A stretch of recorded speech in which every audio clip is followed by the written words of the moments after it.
that you will enrich us with your understanding. In areas that we need rebuke, that will accept that which is designed for us to walk in accordance with your will, your own glory. In Jesus' name. Amen. We're taking our passage today from John chapter 15.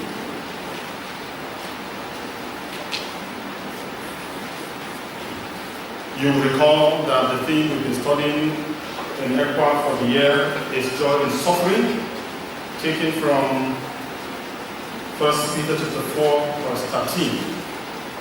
And we're looking at godly families that persevere in the midst of persecution. And we've looked at a number of topics, a number of passages to help put us in perspective as to what the theme implies and what God expects of us. Our passage today is John 15, from 5 to 17, but I'll begin reading from verse 1, and I'm reading from the newer rendition of the NIV. I am the true vine, and my Father is the gardener. He cuts off every branch in me that bears no fruit, while every branch that does bear fruit, he prunes, so that it will be even more fruitful. You are already clean because of the word I have spoken to you. Remain in me as I also remain in you. No branch can bear fruit by itself. It must remain in the vine. Neither can you bear fruit unless you remain in me. I am the vine, you are the branches. If you remain in me and I in you, you will bear much fruit. Apart from me, you can do nothing. If you do not remain in me, you are like a branch that is thrown away and withers. Such branches are picked up, thrown into the fire, and burned. If you remain in me and my words remain in you, ask whatever you wish, and it will be done for you. This is to my Father's glory, that you bear much fruit, showing yourselves to be my disciples. 9. As the Father has loved me, so have I loved you. Now remain in my love. If you keep my commands, you will remain in my love, just as I have kept my Father's commands and remain in his love. I have told you this, so that my joy may be in you, and that your joy may be complete. My command is this: love each other as I have loved you. Greater love has no one than this, to lay down one's life for one's friends. You are my friends if you do what I command. I no longer call you servants, because a servant does not know his master's business. Instead, I call you friends, for everything that I learned from my Father I have made known to you. You did not choose me, but I chose you, and appointed you, so that you might go and bear fruit that will last. And so, that whatever you ask in my name, the Father will give you. This is my command: love each other. May the Lord bless the reading of his word. The topic we're looking at today is godly resources for the persecuted. Godly resources for the persecuted.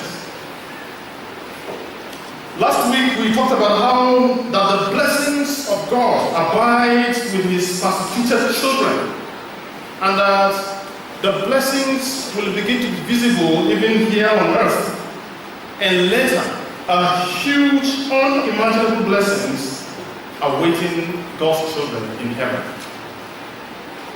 There is a portion of that blessing that this world is not able to contain. And so we will not receive it here. Unlike many other places that I hear people asking that if indeed it is mine, I want it here and I want it now. But God has set aside the blessings that will come to his persecuted children. There's the one they will enjoy here. There is the one that this world cannot contain. This world is filled with evil. There's no how these two can exist at the level that God is planning for it to be. But the beautiful thing about all of this is that we live, even today, we live in victory. Victory that Jesus brought upon us on the cross of Calvary. Now today we are talking about the resources of God that He has made available to His children as they endure persecution, as they endure the current status that believers carry, the persecuted. There are resources that God has made available for His children while they face persecution in this earth, in order for them to succeed. John is one of the apostles of Jesus Christ, often referred to as the beloved.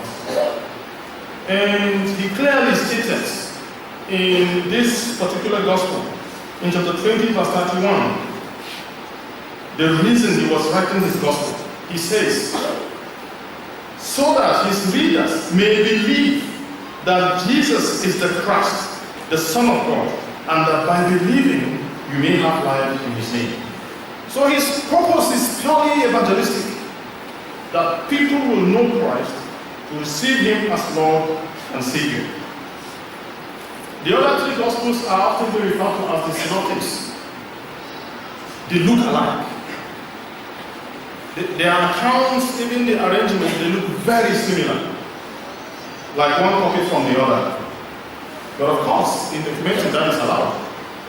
But one key thing, that you have full Gospels, is so that the testimony about the life of Christ is established by more than one witness. That indeed, He lived and walked on the face of this earth, died and rose again, and ascended to heaven.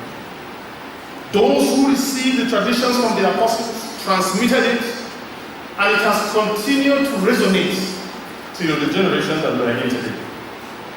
We have a crowd of people who will think of such stories as myths, but we have these accounts captured by 4 people that were eyewitnesses to validate, not for the sake of God, but for our own sake, that indeed Christ walked the face of this earth.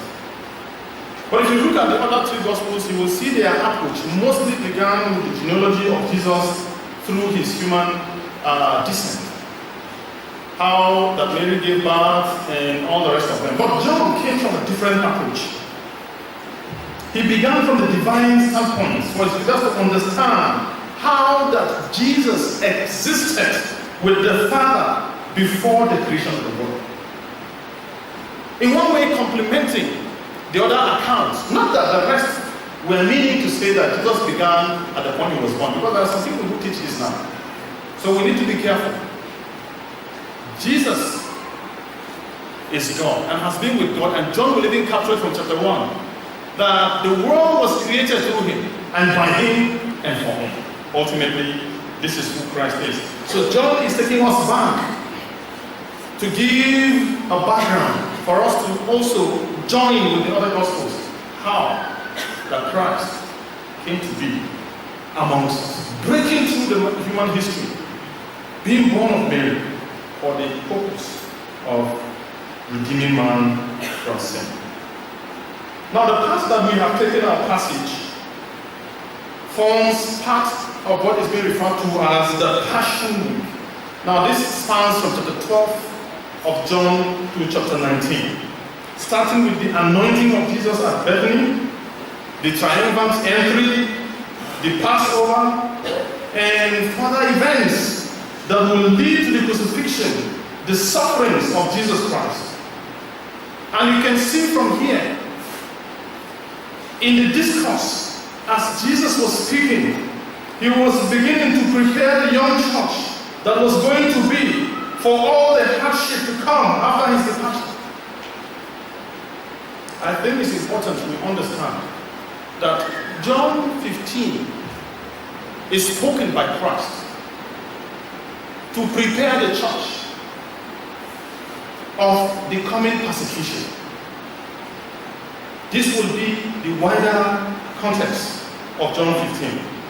And so what we see here is a call from someone who understands how difficult it will be for the recipients of his speech, his message, of the call that has been given for them to obey. And you see a constant repetition in the portion that we have read, part of the whole, how Christ will continue to call, invite, admonish, and command his listeners to love one another, to obey his word, and that they are able to show the love that they have for him through the obedience they will demonstrate his commands. Of course, at that point, the disciples will not understand what Jesus was preparing them for until later, when the things will begin to unfold, and then the message will begin to make its meaning to them. That is why Jesus will say in Acts chapter 1 verse 8, do not begin anything, wait until the Holy Spirit comes on you. Because he understood, he knew they needed these resources to do his biddings. It was not going to be by their strength, so they should wait until the Holy Spirit comes upon them. Godly resources for the persecuted. We shall look at only 3 godly resources that God has made available to his children from the passage that we have read, and then we will conclude. And the first one talks about the presence of the Father. That is the first resources that we have by way of what we need in order to live a period as such. And this Jesus began with his disciples to understand this, and this translates to us even today. That one of the key resources that we need is the presence of the Father. And you see that covered in verse 5 and 8 of the passage we have read. Now we have to come to the place that we will understand that in the Old Testament, the vine is usually used symbolically to give a picture of the children of Israel. And in most cases, it will show to us how they are lacking in one way or the other. If you read Isaiah chapter 5, Ezekiel chapter 19, you will see the picture of the children of Israel as the vine. Now you have to understand the nature of the vine. It's not like a normal tree or the types of trees we see around here. It's more like a crawling tree that needs some poles and some shades to crawl on and produce its fruit. Now, by reason of its nature, the vine is designed to give the vine fruit, that's all. You take out the fruit, the branches have no use anymore. Should the tree or should the vine die at any point, you cannot use its proceeds for making pegs or sticks for something. It's only good to be burnt. Because it's not a normal straight tree that we're familiar with, that you could carve and make something out of it. The vine does not have that nature. And that is why when it is used as an example to give a picture of the children of Israel, because for the most of the time they lived outside of God's will, and so he would show to them how that their failure to produce vine fruit has made them to become useless, because that is the reason they exist. And when that reason is absent, they are useless. Some believers today have become like the branch of the vine that does not yield anything. And Jesus has a place for those kind of branches to cut them off, throw them away, put them in the fire, because they are useless. But Jesus will show himself here as the true vine. Verse 15, I am the true vine. Sorry, chapter 15, verse 1. I am the true vine, and my Father is the gardener. So the point here is that Jesus is lacking in nothing, but that he is providing every resources for his children, so that his children are able to be what he wants for them to be. This is where we come to see the meaning of this word to abide, as some translations would say, and some would say remain. Of course, the word abide relates to the word abode. Abide, abode. Of course, abode is a place where people stay or people live. And you look at the New Testament as this word is being used, has a number of meanings by reason of how the word is being used, ranging from how one is to continue in tarrying, continue in waiting, perseverance in continuing an act. You find an example of this in Romans chapter 11 verses 22, where Paul says, provided that you continue, that word continue has the same idea, that you abide, that you remain in this act of kindness. Another way that this word can be used is to describe a place where it has this outlook of a frequent resort. You know, a resort. Usually, a resort looks like a place of rest. Acts 1:13, we see where it was said of the disciples to have gone upstairs to the room where they were staying. And the word used for staying here has the sense of a resort. And we'll try this at the end. Another way that Paul used this in 1 Corinthians 16 verse 6 has to do with waiting upon. When he says, I will stay with you a while. I will wait. I will tarry. Now the idea of the word as used in our passage implies to be in a place in residence and not to live. And it is not only to reside in that place, to sleep or to just sit or to be inactive.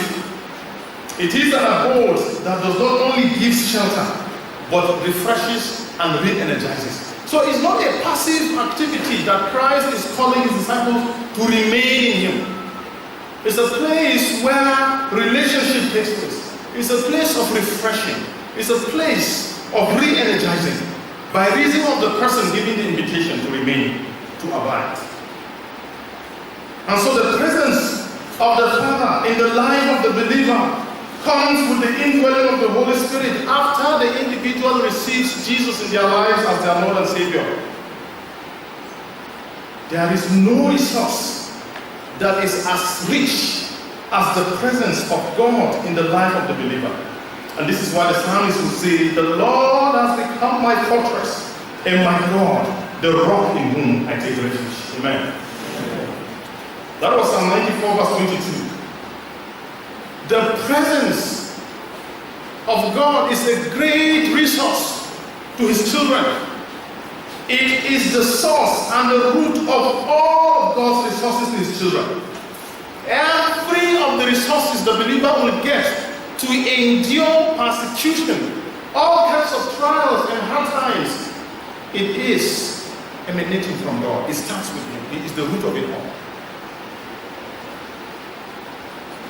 God in Christ is not inviting us to dwell in the same room with him, but that he becomes the dwelling.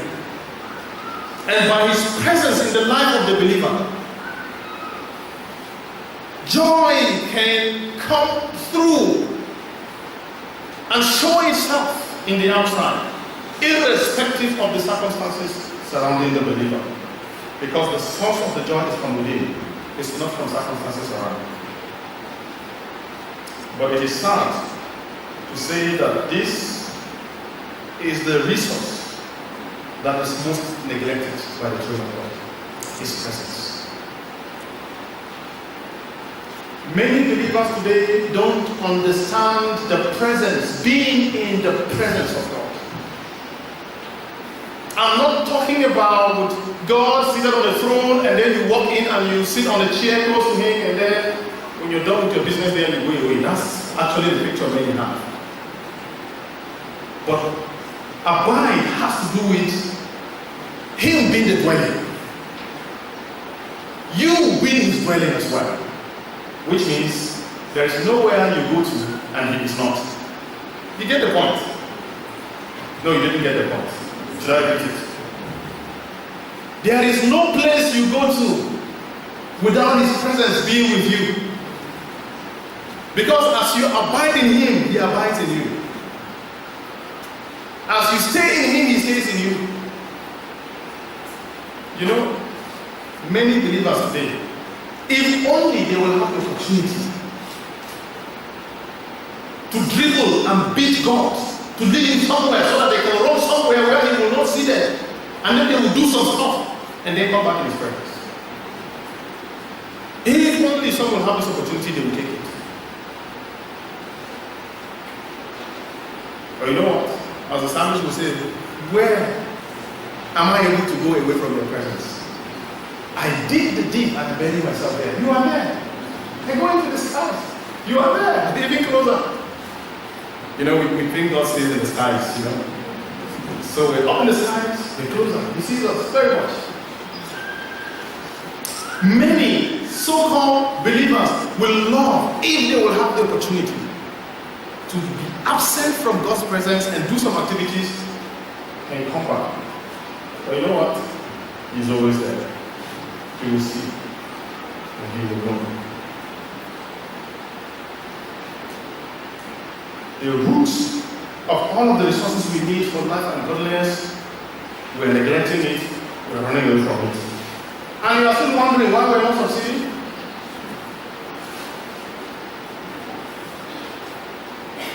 Jesus called his disciples to make him their abode, a place of stay. Because you see, the vine supplies resources to the branches, so that any good from the believer, it is from the source.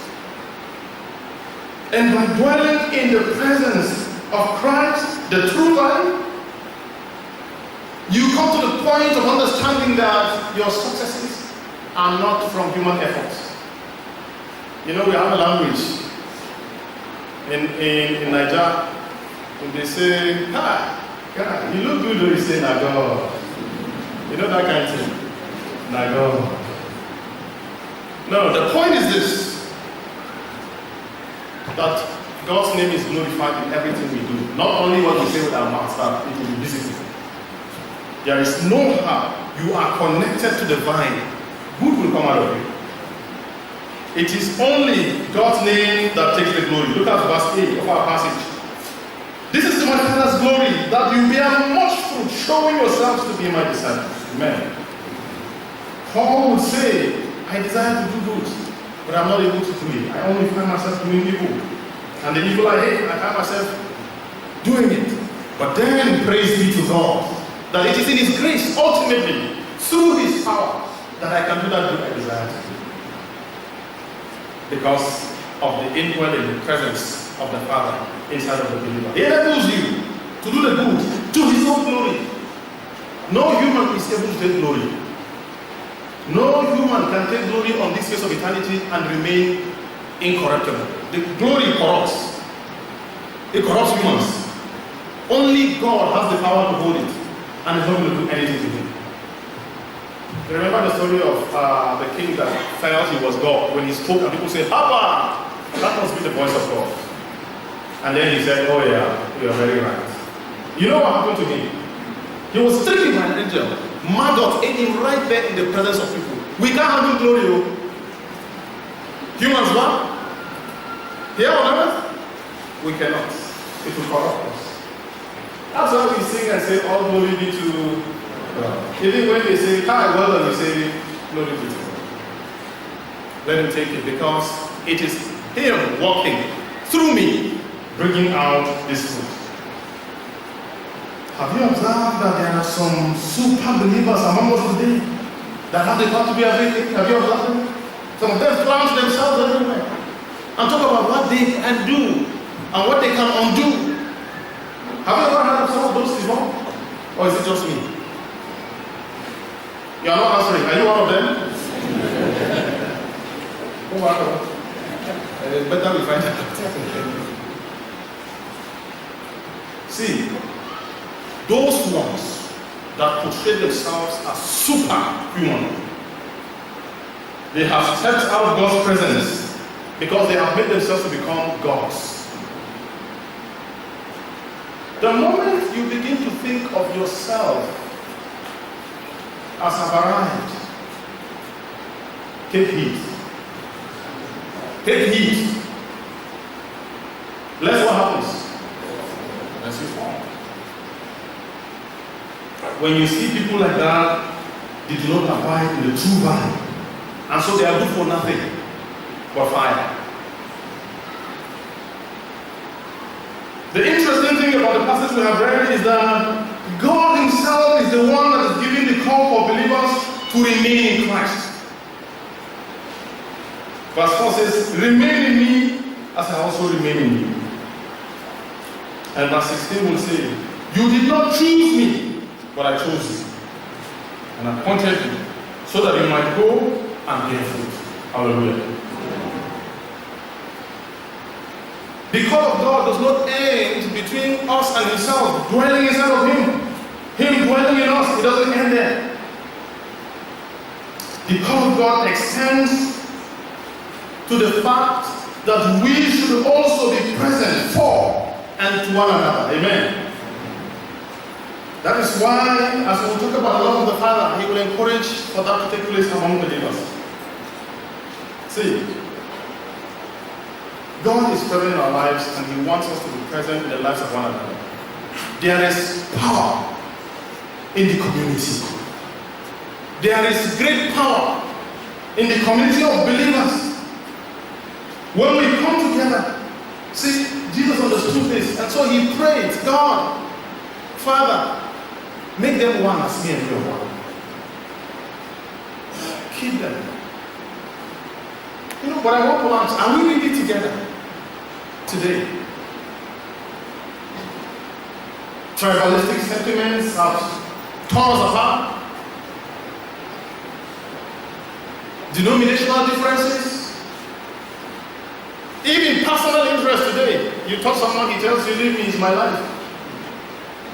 See, don't allow yourself to get out of the community, because alone you are a prey to the enemy. They say the devil is roving around like a roaring lion, right? Seeking for who to devour. When you watch lions hunting, when they pursue a herd of their prey, they don't go for the biggest one. When the herd remains as one community, they are not able to go and attack. But they will keep seeking. When you make the mistake of isolating yourself from the community, you are finished. They will come in between you and the community and push you far away. And they will finish you. What discovery and all of those kind of, you see this kind of documentaries about it. Don't take yourself out of the church, because Jesus is the head of the church. The moment you begin to sideline yourself, take heed. God expects us to be present for one another, because we will encounter all manners of challenges. He was praying for the church to be one, because it is in that oneness that when challenge comes, we stand for one another. The one without food will have food from the other. The one suffering from ill health will receive comfort from one another. Your money, the community comes together, cry with you, comfort you, provide for your needs. Acts chapter 2, Acts chapter 4. We see the picture of that playing out in the community. It is in our togetherness that we are able to find strength in each other. That is why sometimes, like the Women's Fellowship, we visit those in the IDPs. The little we have, we share with them. You know, I like something about Professor Corey. When you pray for food and you say, you know, this quick prayer we pray, Lord, thank you for this food. Provide for those in need, and bless this one that I have. Amen. And then you go about eating your food. Good prayer, right? But problem will stop here and say, actually, you are the one that God has put in place to provide for those ones. So don't keep asking me to provide for them. You provide for them. That's why He kept us here for one another, to be present in the lives of each other. But amongst us, we have failed to be present in the lives of each other. This came to my very face recently when I was away with my family, and we met a group of people that were undergoing trauma healing counseling. The ones that are popularly referred to as the wives of Boko Haram. What this means is, these women, well, actually young girls, because some of them said they were in JS3, 15 years, were abducted by the Boko Haram people. They took them to their camp and shared them among themselves. And they called it marriage. Some of these girls were with them for over 4 years as their wives. Some of them, of course, they had children by then. We saw those children, we saw those women and the children. You see, these things, they are very far from us because we are here in Jos and our comfort zone. But when I saw this women, reality was staring at me right there. You look at them with the children they are carrying, the children don't look like that. I don't know what's going on in their minds, in their hearts, as they are looking at those children. Some of them with pregnancies, because they just recovered them from Boko Haram recently. They don't understand the kind of life we live because they don't know it anymore. They've been living in the forest like animals. And whenever the so-called husband of one of them dies, they marry her to another. Imagine your child, imagine yourself, or any of your relations in that condition. I listened to the stories and I got to the point where I couldn't take it anymore. It was too much. He didn't understand what life is as we saw. They were just there. But that is not the saddest part of the story. It is how we treat them. We don't relate with them. They didn't choose that kind of life.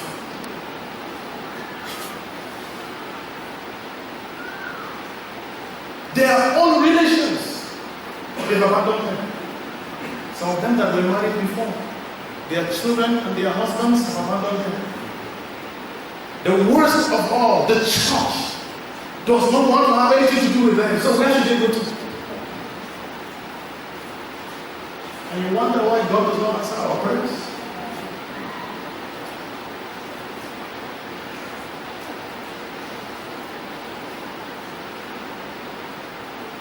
The second of the responses is the love of the Father. God demonstrated to us the peak of His love for us when Jesus went to the cross. In fact, Jesus passed through persecution because He suffered for just being Himself, for nothing that He had done. He suffered to the point of going to the cross for you and I. A demonstration of the love of the Father. Verse 13 says, great love has no one than this, to lay down one's life for one's friends. He was telling them these things, they didn't understand them, but they were going to see.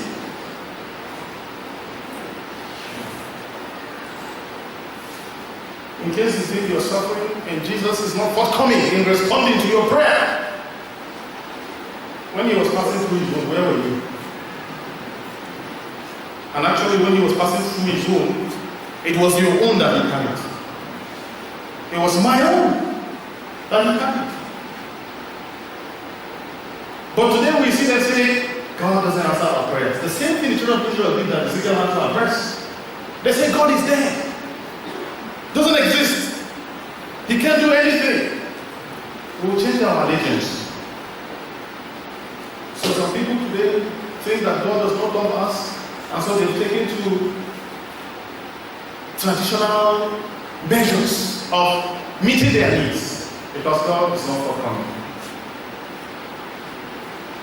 One of the women that was sharing with my wife,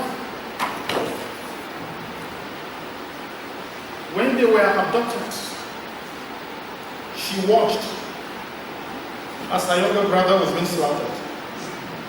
He was reaching out his hand to her, crying, help me, help me. And she watched the whole thing. You know the worst part of it? They did not take the cops away to any place. They just left the cops there for them to watch it for over 2 weeks, right in the bush. And they watched how wild animals would come and pick a piece and go.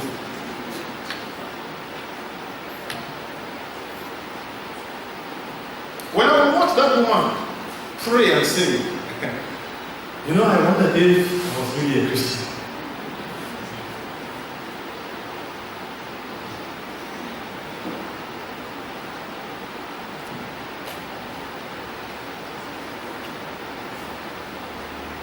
God demonstrated His love to us as captured in Romans chapter 5 verse 8. While we were still sinners, Christ died for us. And that is why He calls us friends. Jesus is asking us to love one another with the same attitude that God loves the Son. I don't think I know fully the love that God has for the Son enough to explain. It's too lofty for my understanding.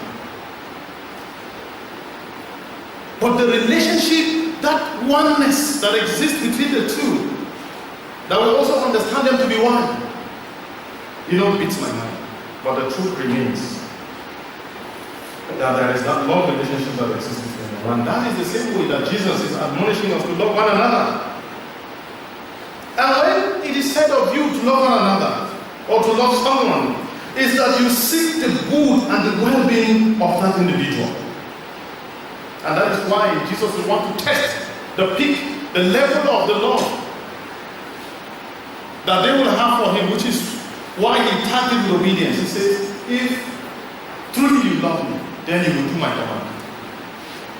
So when you don't love your brother, you don't love your sister, you are disobeying God. It's a direct command. Look at verse 17. This is my command to you. Love one another. Jesus isn't suggesting that I think it's good if you love one another. He's not saying I'm encouraging you to love one another. He's saying I command you. I am instructing you. Love one another.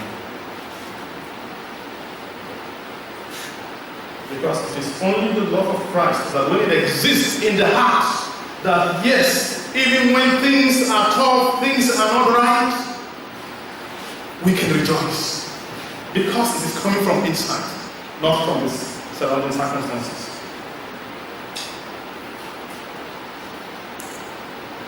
This is very important for us to take into our hearts. That as branches, we tap and share from the same source. All of us as branches, we tap from the vine, and Jesus is the vine. And if indeed we say we are in Christ, it should show itself in how we love one another, in how we see each other as equals in the eyes of God. Verse 15 says, I no longer call you servants, because a servant does not know his master's business. Instead, I have called you friends. But today we tear ourselves apart. We feel that no one should be equal with me. If Jesus can call his disciples friends, who are you? Who are you? That you look down on others. What is it you have that has not been given to you?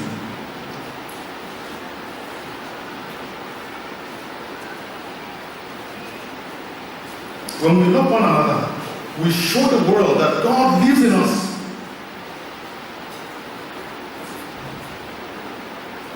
We show the world that we are united in Him. The same John captures it in one of his letters. The first John chapter 4 verse 11 to 12. And he added in verse 20 that those who claim to love but show hatred towards one another, they are liars. They have never seen or experienced God. Friends, when we live in love with one another, we live in God, and God also lives in us. Amen.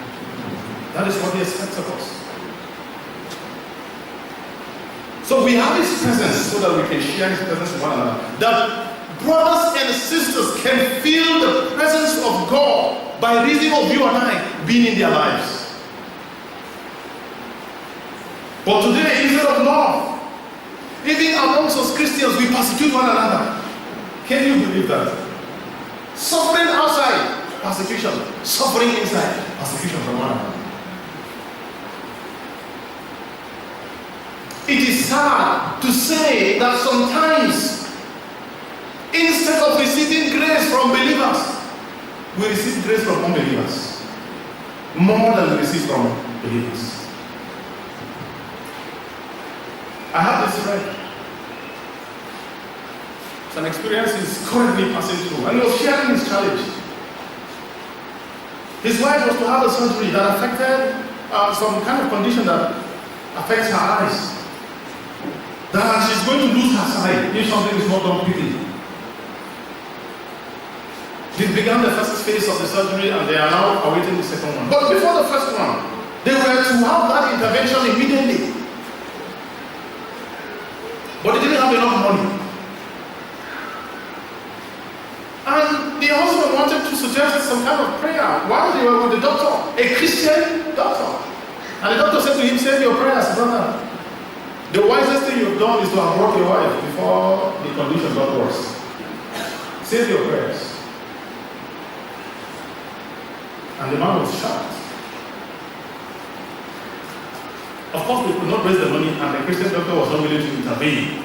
But the Muslim doctor intervened. Because he wanted to save the eyes first. How about Jamal? Can we say they're Christians? And he said to me, the most amazing thing is, when I address this doctor as sir, he calls me brother. The one that is Muslim. And the Christian said to him, "Save your prayers. The wisest thing you did was to bring your wife to hospital." So the wisest thing is not the prayers, it's the hospital. You know, there is this saying in Hausa. Wai ana zaton a ga wuta a makera, amma sai an ga wuta a masaka. You know what that means? That the natural place that you should see fire is at the blacksmith shop. But lo and behold, we are seeing fire in the textile workshop. It means the fabrics and the wrappers and everything will get burned. The one that should give grace is not giving grace. The one that has received grace from Christ is the one that does not even understand the grace of God that is giving grace to another person. Look at how we treat each other in our different offices. Because I am boss, I deal with you. Look at how we deal with each other in the marketplace. Do you know that some of us prefer to even buy some things from unbelievers than from believers? We hide the price. You go to them. One thing I've understood with them is you tell them, "Tell me the truth. Don't tell them, give me the last price. Tell me the truth. How much is this?" The moment you say that, the moment you say that, he tells you the price. Either you pay or you hate. And one thing they hate is some of us, when we ask them for that and they tell us we continue to bargain. Don't do that. When you say to, especially a Muslim, "Tell me the truth of this item," and he tells you, "Don't bargain. If you cannot pay, go." But check our own people. Tell them, "Tell me the truth." They will tell you. But when you begin to go, they will say, "Bring," and they will still listen. So what is going on?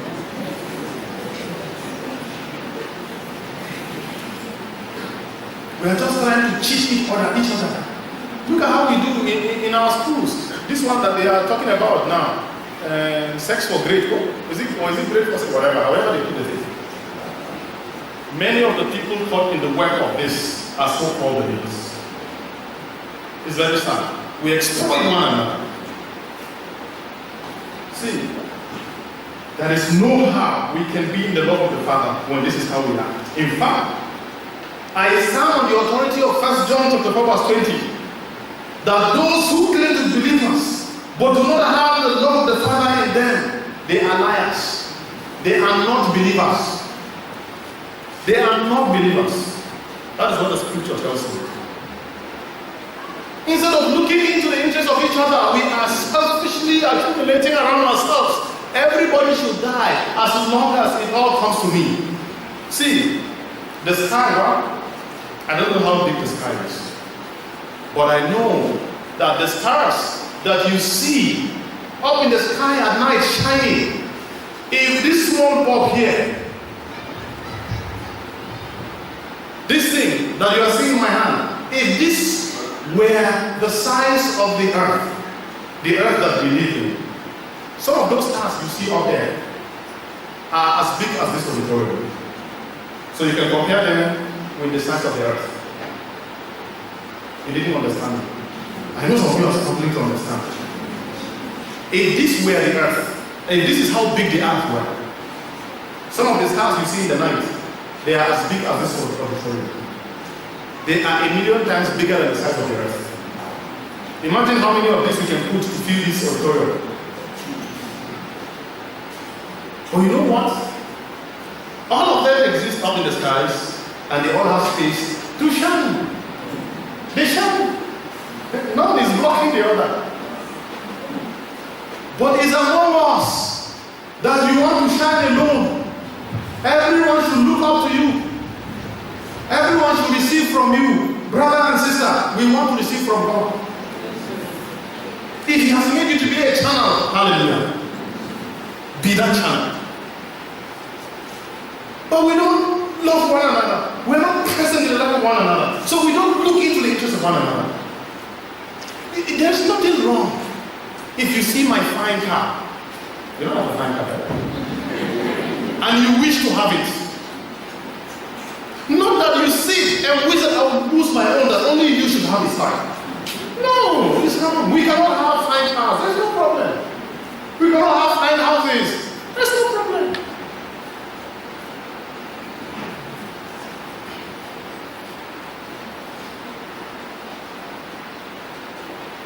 The third of the resources we're looking at is growth in the Father. And the idea that Jesus will use of the fruits as captured in our passage has to do with a visible expression of the character of God in the believer. And this character is coming from an inward working of the Holy Spirit. And this character is in an increasing measure. So it is not the doing, it's not the will, it's not the strength of the believer, but the doing of God that is present, that is abiding in the life of the believer by reason of his love for that believer. This fruit primarily is talking about what we find in Galatians chapter 5 verse 22. Love, joy, peace, patience, self-control, goodness. That is the primary fruit. That the quality of life that will present itself, that comes out of the believer, is coming by the presence of the Spirit of God in that believer. That one is able to manifest a Christ-like lifestyle by reason of a growing relationship with God in Jesus Christ. See, if the same range of temptations you are yielding to 5 years ago remain the same today, it means you are not growing. Something is wrong with your Christianity. Are you listening? Let me repeat.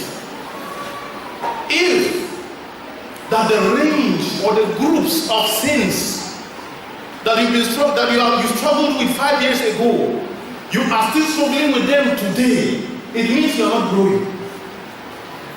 Because growth is one of the resources that God has put in place for us to cash into in order to live a victorious Christian life in the face of persecution. That is why it's called the fruit of the Spirit, in symbol, because it is the unity of the character that is found in Jesus Christ. When you have Christ, it's a whole package. You have it and everything therein. One truth remains. Whenever there is intense persecution, the church grows.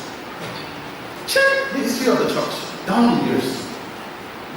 Even though we've witnessed some kind of populating of the auditorium, anytime there is some kind of killings going on, have you witnessed that? Anytime there is some kind of religious crisis, instead of, usually you would think people will not want to come out to go to church and all that. No. You will see the auditorium filled to capacity. No space inside, no space outside. And people will sing and praise and dance and all that as if Jesus was coming that very moment. That is how Christian some people are. But I'm not talking about that one. I'm saying that in the real sense, When persecution intensifies, the church grows. Which is why one writer will say the blood of the martyrs is the seed of the gospel. Persecution polishes that Christ-like character in us. And it is through this that daily we will become more like Jesus. And ultimately we will shine brighter for Him. And that is how the secondary form of growth will take place. That people are won for Christ and they come into the fold. There are many testimonies of those who participated in the killing of believers. But by reason of that experience, the confidence they saw on the faces of those believers gave them sleepless nights until they came to Christ. Many testimonies are. When we grow as individuals, we're able to grow as a community. That we will come to church and we're not here to talk about who is not saved so that that person can be saved. No. But that we are here to be equipped so that we can affect the world.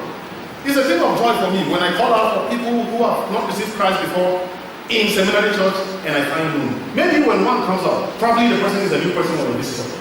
But I'm not in seminary church and you are not a believer, there's something wrong with you. I think we need to take you somewhere for a different baptism. So it's a thing of joy when we say that we are all believers in Christ Jesus. It means when Christ will appear, now this church will be empty. Amen. Amen. Oh yeah. That's what we're looking for. But that we are here to be equipped to affect the outside world and bring them in. Are we doing that? So growth is a resource because it helps us to take on tougher challenges as they come. Because you see, as the days draw nearer to the coming of Christ, persecutions will intensify. That is why we need to grow in the knowledge of the Master's business so that we can withstand the persecution and live through it victoriously. Maturity is what helps us to mesh into each other's life in love and in obedience to God's will, even in trying times or at all times. But when we don't key and connect to the source, we become useless. That is what God says through Christ in verse 6 of our passage. When we don't have resources, we don't do nothing. Friends, God is interested in making us His friends. Sometimes we take that lightly. God is not our playmate because He wants us to be His friends. To be friends of God implies that there is a harmony in reasoning between you and God. I like this hymn, Draw Me Nearer. You know that line that states that as I commune with God, my will is lost in thy will. That's what friends mean, that we are same and alike in thoughts, in character. It is this group of people that our passage says through Christ that when you ask, whatever you ask will be given to you. But many people today think that the name of Jesus is like a charm. God, I want this in Jesus' name. So the moment you call Jesus, He is duty bound to give you. That is not true, friends. It's not true. That is not how this passage is working. When you abide, when you remain in Christ and He remains in you, your will is lost in His will. And it's only His will that manifests in your life. And when you ask, you will ask in His will. One simple way you could put this is, if Christ were to ask for something, He would ask for that exact thing that we're asking for. But is that true? Is that how we ask? Many times we ask out of our selfishness and we think that the simple in Jesus' name will make that thing to appear in our thinking. How many of you has this work for? And put up your hands and say, I can become your member.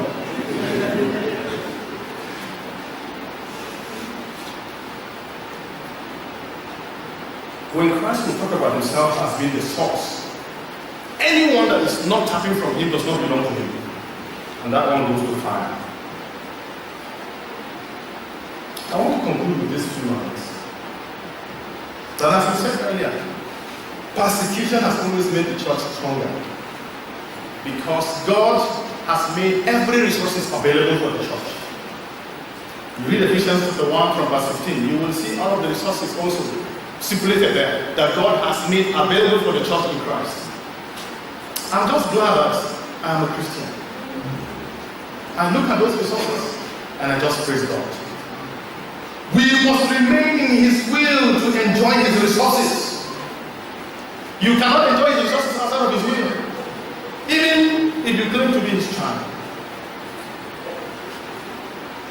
It is important to take love and obedience to be very key in our hearts and in our dealings with one another, because this is the key message that Jesus seeks to communicate in this portion. Jesus is looking at a church that will remain after He leaves. Jesus wants the church to remain in Him daily. The Bible gives us example of people who remained in God, who remained in Christ and cashed into God's resources. You remember Daniel? Even when he was thrown into the lion's den, he survived it. God's resources, they were available for him. You remember Esther? The prayers she asked for? And said, I go before the king today. If I live, I live. If I die, I die. Did she die? She lived. One character I like is Elijah. You know, sometimes I just find humor in what Elijah did with God. As if he was trying to manipulate God. You remember what Elijah did? He said, God, this woman, he was running away from the woman. She has killed all of your prophets. All of them. It's only me that is remaining. And he didn't stop there. He said, even me, she wants to kill me now.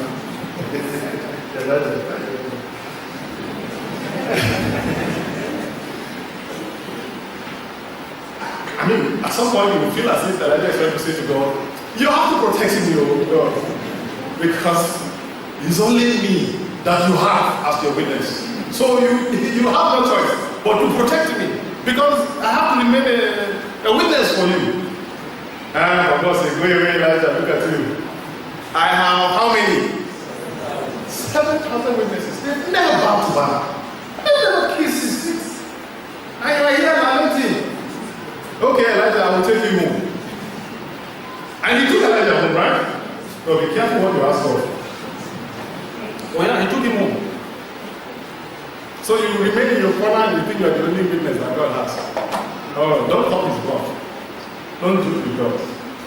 Anyway, but Elijah is someone, you look at his ministry, you see that by reason of his communion with God, he didn't see death. Chariots came from heaven and was him. Who will have this privilege today? Many of us will say we want it because we are afraid of death. So wait at that, no problem. You look at the apostles, they went through a lot. But they cashed into the resources of God. Look at Paul. In fact, read all of their histories, you see. Peter.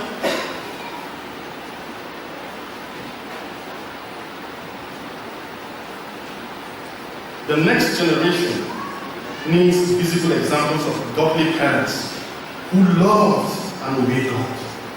Can you be one of those that should you ask the generation that is coming of your models or of their models as they list the heroes of faith, they would say, if an opportunity will be given for names to be added, my father's name will be in that list. My mother's name will be in that list. Can you be such a believer that your child, the generation coming behind you, will look at you and say, if I were to add to the names of the heroes of faith, I will add this elder's name, I will add this brother's name, I will add this sister's name, because I have seen an example of someone that is abiding, that is remaining in Christ, that is cashing into godly resources, and that is succeeding in the midst of persecution. Is your name going to be among us that the next generation will come? May the Lord help us.